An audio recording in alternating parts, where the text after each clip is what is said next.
no nosso programa com o secretário de Administração do Rio Grande do Norte, Pedro Lopes de Araújo Neto. Irá falar sobre a proposta que o governo do estado está apresentando à categoria dos professores. Secretário, seja bem-vindo aqui ao nosso Panorama 95, bom dia. Bom dia, Marcos, bom dia a todos que nos acompanham aqui na rádio. Secretário, como é que o governo vê essa questão, né, essa greve dos professores? Já uma saída, uma sinalização de que temos uma proposta positiva?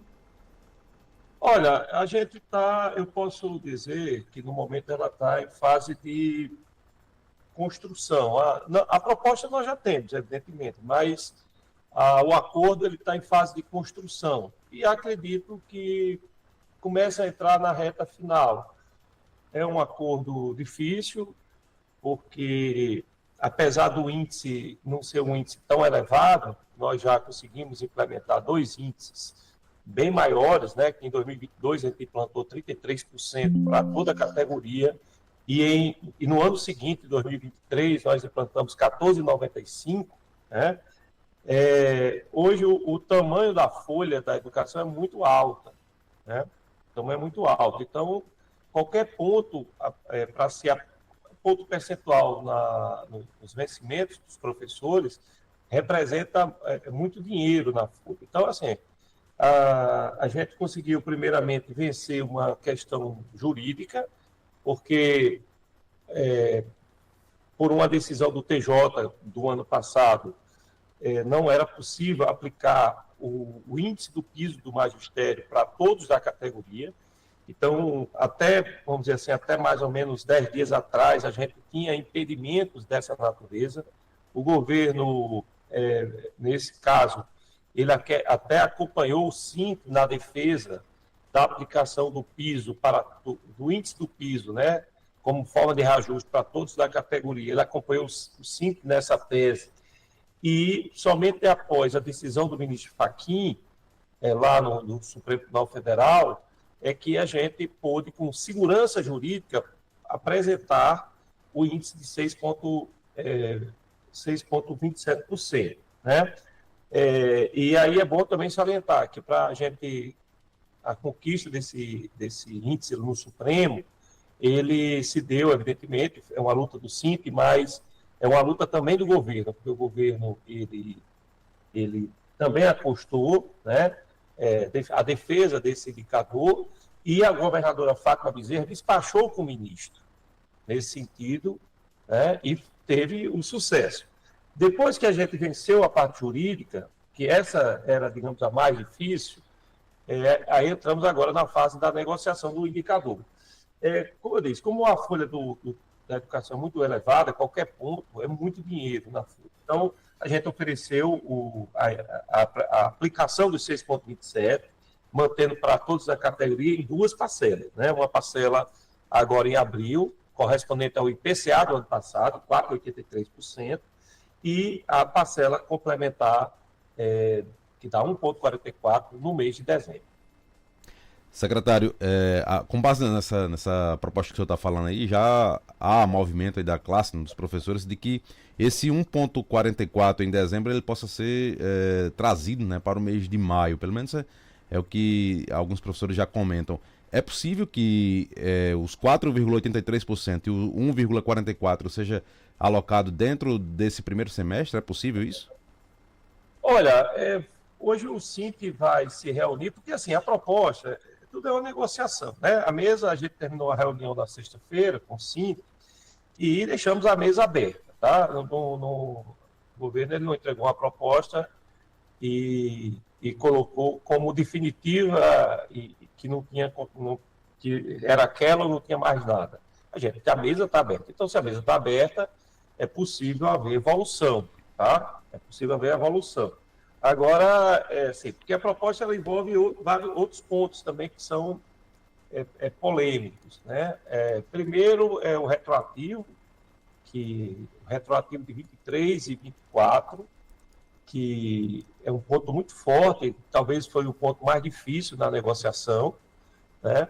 E também a implantação, que é uma inovação que nós estamos apresentando esse ano, e a implantação, os efeitos financeiros da implantação ocorrem a partir dos índices, e não a partir de janeiro. Por quê? Porque se a gente coloca a partir de janeiro, nós já começamos devendo quase 80 milhões de reais na folha de pagamento, certo? Então, a gente não tem condições de, vamos dizer assim, assumir um débito que dá em torno de 70 milhões, desculpa, 70 milhões de reais, quase 70 milhões de reais. Então, a gente não tem condições de assumir um débito, quer dizer, fazer um acordo e já entrar devendo 70 milhões. A gente não tem esse dinheiro. É uma questão de possibilidade. O pleito é justo, justo, tá certo? Mas o governo não tem possibilidade financeira de entrar em abril já devendo 70 milhões. Então, esse é outro ponto. Então, assim, nós temos a questão do retroativo de 23 e 24, que ainda há uma insegurança jurídica. A compreensão da nossa Procuradoria é que o atrasado, porque o ministro Fachin, ele não enfrentou, porque foi uma decisão liminar, ainda vai para o julgamento definitivo. Então, a visão da Procuradoria é que deve se concluir todo o processo para poder se começar a conversar sobre esse 23 e 24, certo? E esse é um ponto que realmente é um ponto que a gente sentiu na mesa, que era um ponto difícil. Mas aí esse ponto é um ponto quase intransponível, porque assim, a gente não vai tomar nenhuma medida com insegurança jurídica, tá? Então, esse é um ponto difícil e é um ponto que realmente acho muito difícil para o governo evoluir para apresentar qualquer valor enquanto não tiver concluído a decisão no Supremo Tribunal Federal. Aí vem a segunda inovação, que é implantar a partir da frente. E o terceiro ponto é exatamente a forma de implantação. Então, assim, houve uma boa recepção da entrada, né? A entrada de 4,84%, a gente foi 4,83%, a gente sentiu que foi bem aceita. Agora, realmente, o outro ponto é o 1,44% em dezembro. Bom, depende da construção da solução, tá? O governo está aberto, não estou dizendo que é maio, isso quem vai dizer é a equipe econômica, se é possível, até porque também não veio nenhuma contraproposta ainda oficial, sim, mas o governo na mesa está aberto, então, como está aberto, é possível se dialogar dentro de um conjunto de soluções e disponibilidade do SINT, né, e a categoria para retomar imediatamente as aulas. Então, só para esclarecer aqui, secretário, então o governo ele está disposto a resolver essa questão do reajuste de 2025, porém vai deixar em aberto aí o retroativo, não é isso? O retroativo de 23 e 24, o governo só entende que deve dialogar, tá certo? Quando houver a conclusão do processo no Supremo. Então, esse é um ponto que não tem muito como evoluir, né? E é um ponto muito forte da mesa. Então, esse ponto. O segundo ponto, que também é um ponto da inovação, que é exatamente a gente começar a pagar a partir de maio, se comprometer a pagar em abril, no caso, começar a pagar o índice do IPCA em abril, mas não se comprometer a partir de janeiro, porque se a gente fizer esse compromisso, a gente já entra devendo 70 milhões, e a gente não tem 70 milhões. Então, isso é uma inovação.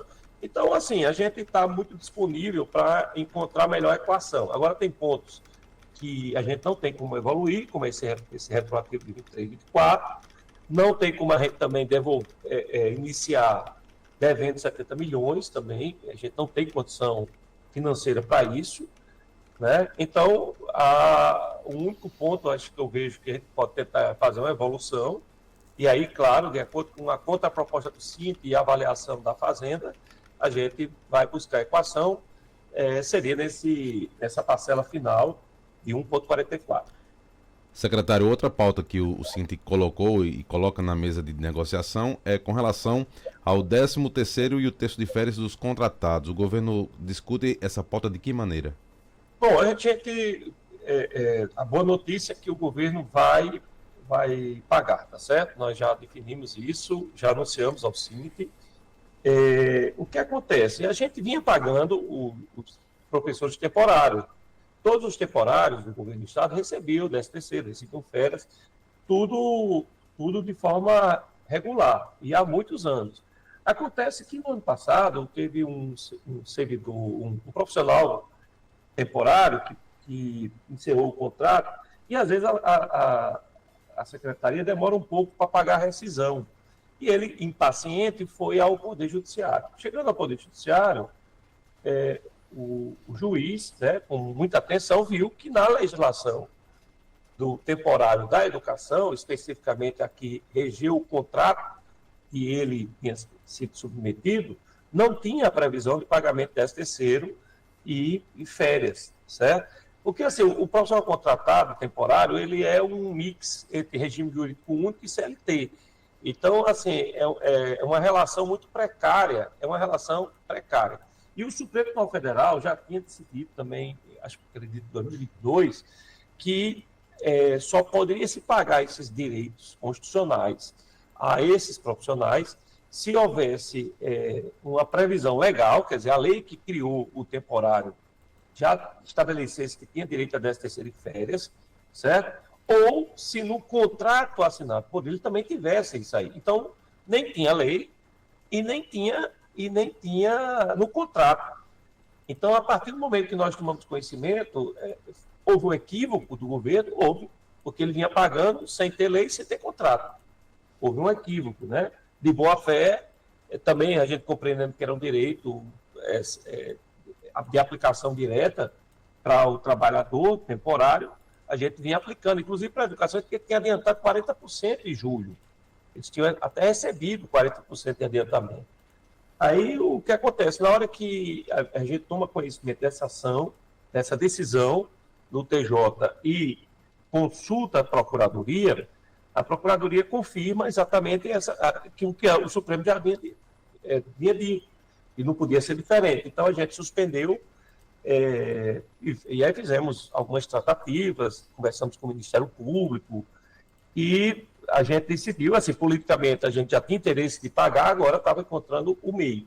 Então, nós encontramos as alternativas para poder regularizar. Então, assim, até dia 31 de março, a governadora Fátima vai editar um decreto para disciplinar e informar que todos os contratos temporários assinados a partir de agora, da educação, da saúde, em qualquer outra área de governo, é obrigatório a inclusão, tanto no edital do concurso, como também nos contratos, é obrigatório haver a cláusula de direito de 13º e férias.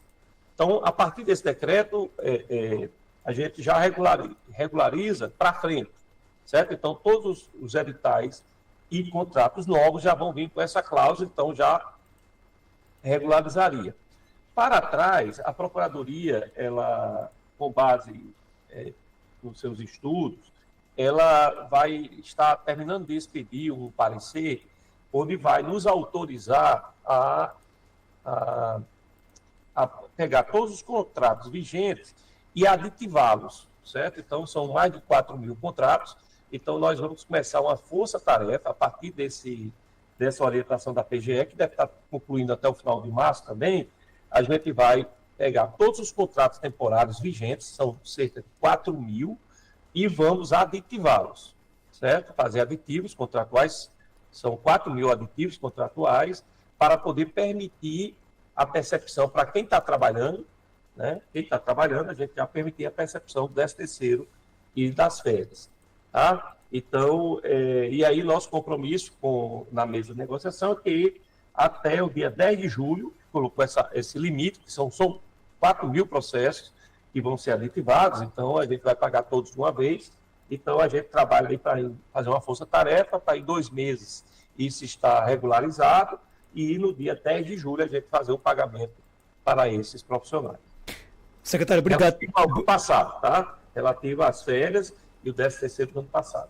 Então a proposta do governo é 4,83 em abril e 1,44 em dezembro, é essa mesmo?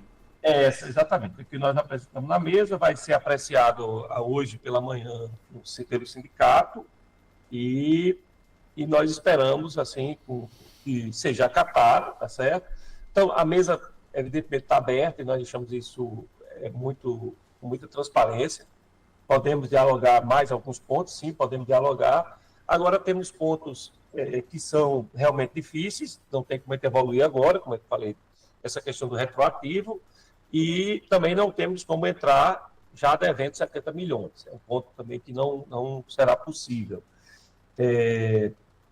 Então, nesse sentido, a gente aguarda ansiosamente, esperamos que haja compreensão da categoria, em acatar a proposta ou até, pelo menos, trazer alguma contrapartida no sentido de a gente buscar, nesse ponto que a gente pode ter uma mobilidade, a gente buscar uma equação, claro que tudo conversado com a Fazenda, e a gente encerrar essa greve o mais rápido possível, tá? Porque já está prejudicando, os alunos estão sem aula, né? Então a gente precisa retomar o calendário imediatamente. Secretário, obrigado pela sua participação. Algo mais a acrescentar, pode ficar à vontade. Só para dizer que, além desses 2 pontos, né, dos contratos temporários de reajuste, o governo ele também avança e vai apresentar até o final de maio um projeto à Assembleia Legislativa sobre a questão dos portes das escolas, né, uma legislação que fortalece a gestão escolar. Então isso também era um ponto de pauta que a gente vai vencer, e também vamos evoluir até, assim que terminar a greve, a gente se comprometeu em, no máximo, 15 dias, entregar uma minuta de projeto de lei sobre o plano de cargo e salários dos servidores da educação. É uma luta histórica, a gente já vem dialogando sobre isso desde o ano passado, o governo entregou uma proposta, o SINT entregou uma contraproposta, que já começa a se comunicar com a linha que o governo, de possibilidade de implantação, mas assim, a gente informou que precisa ter alguns esclarecimentos, alguns pontos, e aí a nossa ideia é entregar uma contraproposta, já com um texto de projeto de lei, para avaliação do SINT, e havendo a aprovação, nós encaminhamos à Assembleia Legislativa. Então, a gente pretende um combo, né, de avanço na educação, e tudo isso nós desejamos que seja colocado e seja ponderado, né, pela categoria, no sentido de a gente retomar imediatamente as aulas. Muito bem, nós conversamos com o secretário de Administração, Pedro Lopes, aqui no nosso Panorama 95, nesta manhã de